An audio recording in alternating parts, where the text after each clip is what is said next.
Today, we are taking Amtrak from beautiful Maine all the way down to sunny Florida. Join me as we experience 32 hours in coach and discover what it's really like to sleep on a train full of strangers. This journey will take us through some of the biggest cities in the US and make almost 45 stops. I flew into Portland, Maine last night and I am ready for my 5 a.m. train. Hello everyone and welcome to Portland, Maine. Today I have a super fun video for you guys. We are taking the Amtrak from Portland, Maine all the way down to Orlando, Florida. So we're basically going to span the entirety of the East Coast. So there is this to be worried about. I guess we're gonna see how well the Amtrak can handle a little bit of snow. Our journey down to Florida will take 32 total hours and requires 3 different trains. We will first stop in Boston, then New York, before getting on our final train that will take us all the way to Orlando. The Portland Transportation Center is a small building with both train and bus connections, and I got talking to several people here. Maine is full of the nicest people, I am convinced, but I met someone who was also headed to Florida. They were very luckily in a sleeper car though. I didn't have to wait too long before our train arrived and we headed down to the platform. 680 to Boston. You must have a ticket for this train to board. Use that door into the left.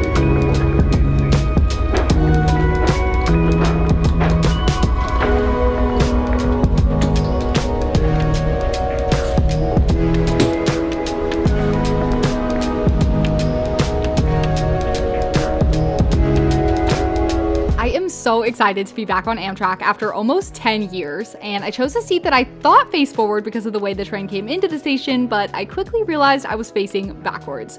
So I quickly switched seats so that I could face forward because I do not need to start today with motion sickness. The seats on these first 2 trains are pretty similar and feature a bit more legroom than you'd get on a plane, 2 outlets, a tray table, and then also room to store your luggage up above the seats on some racks. I went to a gas station last night and grabbed a ton of different snacks so that I wouldn't have to rely too much on the cafe car, so we're getting started on a real quality breakfast here. The sun has started to come up as we're making our way into Massachusetts, and something that I'll never get over on Amtrak is how close these trains come to some of the houses. These are some nice houses, and I obviously would love to see multiple trains in my backyard every day, but I'm not sure that's how everyone else feels.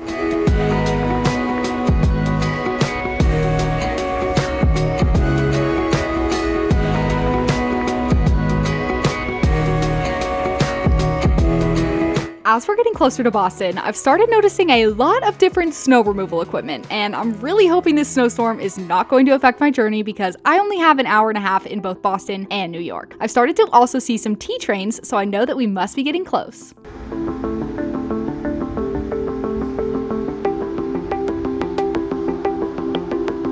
Ladies and gentlemen, coming up here momentarily, our next and final station stop this morning, Boston's North Station. And this time, I would ask everyone to please bring seats back to the upright position. If you did lean those back, make certain you've looked around and gathered up all your personal belongings before you do exit the train. I had to actually scan my ticket to get out of the Amtrak station, which is not something I've ever experienced before. Now we actually need to change stations, so let's head over to the Orange Line.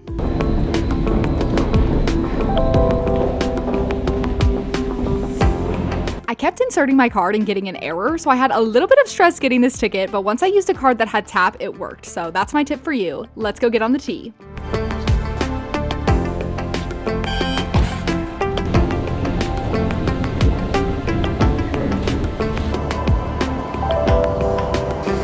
Boston's T is actually the oldest subway in all of America, so I am so excited to get to experience this. We are headed to Boston's Back Bay Amtrak station, which is just a quick ride on the Orange Line. So I arrived into Boston's North Station, and I had to make a transfer on the T to the Back Bay station, which is where I am now. And if you're gonna do this journey, I highly recommend staying at the North Station as long as possible because this station is so cold. I was sitting over there in the station, but the birds were flying way too close to my face and it was stressing me out.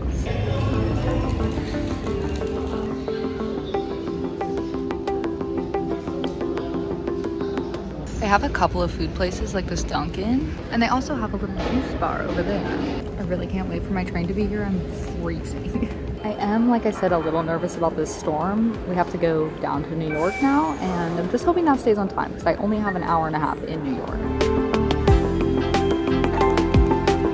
Our train is almost here that will take us down to New York, so I'm gonna head down to the track.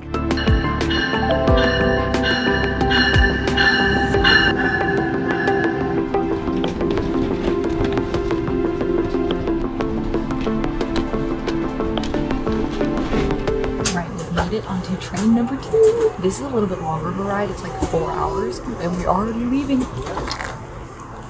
That was so quick. Okay, now we are headed into the snow. It has only been raining in Boston. It's supposed to snow there later, but it's really coming down in Rhode Island and New York. So, okay, he slowed down, but it was going 90. 90? I didn't even know they could go that fast.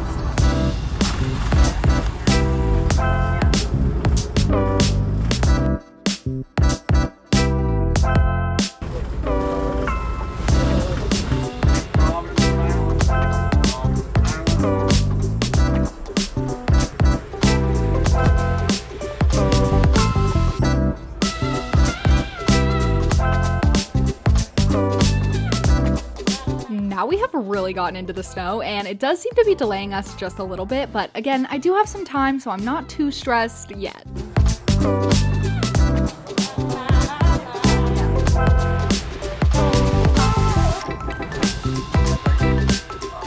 The snow turned into rain, and now it looks like the sun is trying to come out, so that is pretty wild. And also, note to self, if you are coming from the north, sit on the right side of the train into New York because you will get a stunning view.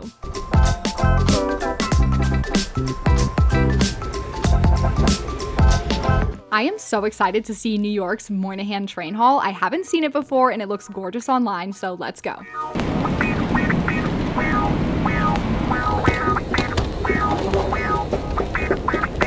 Okay, we just got to New York. I got water and Advil because I've had such a bad headache. I haven't really eaten anything in 2 days, so that probably is why. So we're gonna go get some food. I saw pizza, that's what I want.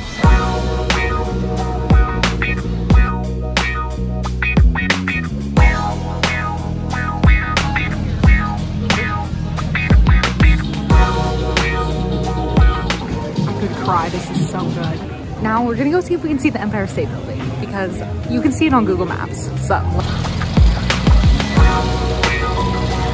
still have like 25-30 minutes till my train, so I'm just wandering around the station. I love this station. It's so pretty. I haven't been here in 10 years, but it's crazy to think that I've been traveling since 5 a.m. and I still have a full 24 hours of train travel to go. That's us, the Silver Meteor to Miami. As I was getting on the train, I experienced something I have never experienced before, which was the conductor telling me which rows to sit in. Hello, Orlando. To the right between seat 30. And then I heard something you never want to hear at the beginning of a 23-hour train trip. Excuse me, Honestly, this might be worst case scenario because the guy next to me has not stopped FaceTiming since we got on. And maybe he's just trying to show whoever he's FaceTiming out the window, but he keeps pointing the camera at me and it's making me feel really weird. Then he came back from the cafe car with an opened soda in a cup for me. And maybe he was just trying to be nice, but my mind immediately went to getting drugged and kidnapped. So I came to the cafe car and I had the worst hot dog of my life. And I'm actually getting kicked out of here right now because we are arriving in DC, where we will spend about 30 minutes so they can switch over the engines from electric to diesel. And while we're here, let me give you a little tour of my home for the next 20 hours. There is significantly more legroom on this train compared to my earlier ones, and there is also a footrest and a seat recline to help you get more comfortable for these long journeys. There are also 2 plugs again, but I wish they were down below so the person in the aisle didn't have to reach over me to get to it. And there's also a tray table at these seats as well. The lights are kept at this setting until about 10 p.m. when they dim them down a bit, but you still may want to bring an eye mask if you're trying to get good sleep.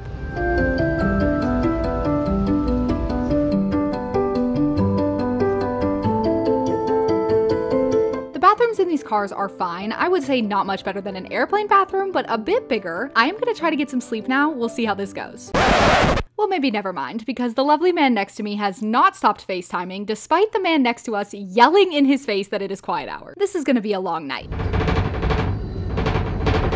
Between the man FaceTiming, trying to lay on me, and then also getting yelled at for having his legs in the aisle, I did not get much sleep. I definitely should have just asked the conductor to move seats because after going through my footage, I realized he had actually been on the train before me and had moved seats to sit next to me. I was pretty exhausted by the time I saw the sun start to come up outside of Savannah, Georgia. I'm gonna attempt to change in the bathroom. We'll see. I really wish you all could have seen the absolute gymnastics that went into holding all of my belongings while trying to change on a moving train without touching the bare floor. We're now arriving in Jacksonville. We are officially in Florida, and although we still have a solid 5 hours until we arrive in Orlando, it feels like we are on the home stretch.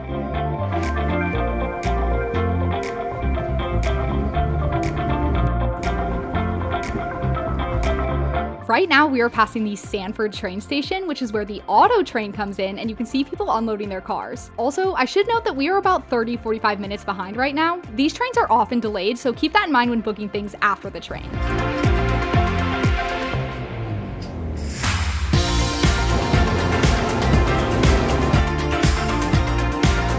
I have officially made it to Orlando.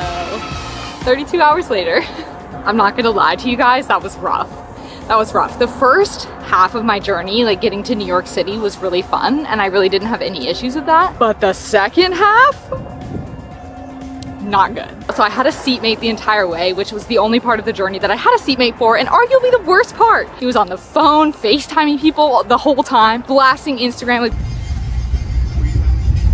But now I'm walking to Walgreens, that's right near the train station, because my head is literally killing me, although it feels a lot better now that I'm off the train, so that's the good news. Then I'm gonna go find something for lunch because I still have 7 hours until my flight. I'm hoping I can find a happy hour because I need a drink after that, to be honest. I'm wiped. I expected that train to be empty, to be honest with you, because who the hell wants to take a train for that long? And it gets me thinking, like, why? Why were people taking that train? I was taking it because I love trains, and it's for the experience. But that's not the vibe I was getting from people, so interesting. While I decompress from that, let's talk pricing. If you book a month out, you can get a coach price for about $218, but if you're able to book further out than that, you can get it down to $187. My ticket was closer to $250 because I booked it the day before. There are 3 total options for this Portland to Orlando route, but 2 of them start on the bus. It leaves earlier and it's usually more expensive, so the train's definitely the better option. And my particular route is only available on weekdays. If you're looking to do this over the weekend, you will have to start on the bus. These 2 hours in Florida have rejuvenated me. It made it all worth it. I really love the sun. But I went and got lunch at a place that was right near the train station, and then I took the bus down a little bit further south on Orange Avenue and just sat at the bar and had a couple drinks. And now I'm headed to the airport and I'm gonna take the bus again. It's only $2 all the way to the airport.